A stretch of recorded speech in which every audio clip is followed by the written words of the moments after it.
Bonjour à vous, bienvenue sur le site de SnowSurf pour les présentations matérielles de l'hiver prochain 2020-21. Donc pour nous c'est une date assez importante, c'est l'anniversaire des 20 ans de la marque Capita.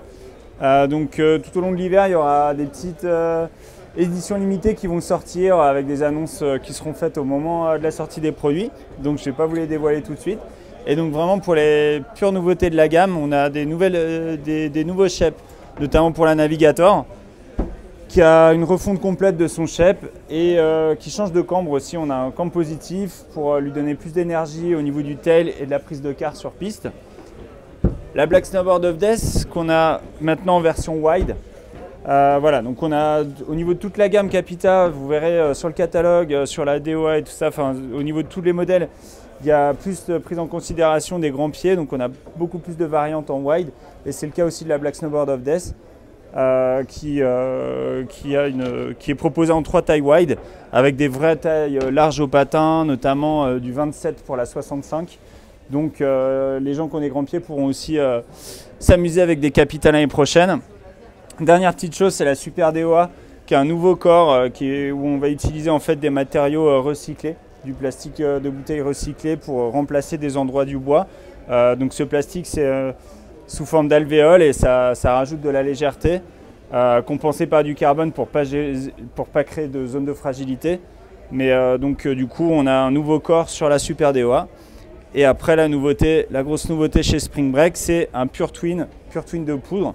Donc vraiment on a les mêmes spatules avant-arrière, des gros rockers dans les spatules, un petit peu de cambre quand même au milieu pour tenir un petit peu sur piste.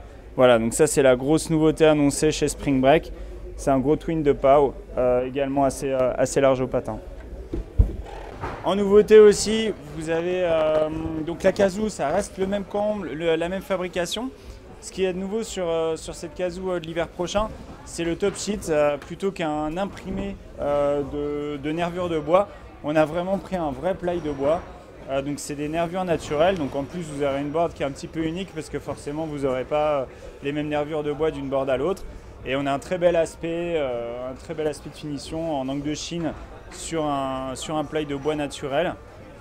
Voilà, donc on a des nouveaux top sheets exclusivement sur la nouvelle Kazoo avec ce procédé de ply en bois. Dans la foulée, je vous parle de Union. Union aussi, on a beaucoup de nouveautés parce que tout l'ensemble de la gamme a changé de taux de strap. On avait des petits soucis de cap strap qui ne tenaient pas spécialement sur l'avant des boots, donc on les a un peu élargis pour résoudre le problème. La Contact Pro et la Force changent complètement de strap avec des straps Hexaframe qui ont beaucoup plus de durabilité dans le temps, qui vont moins s'abîmer. Et la grosse nouveauté, la refonte totale, va se trouver au niveau de la Atlas avec une variante Forge Carbone qui va être beaucoup plus rigide. Mais on a un tout nouveau châssis sur la Atlas. Je vous invite à aller voir le site pour avoir plus de détails. Merci de m'avoir écouté.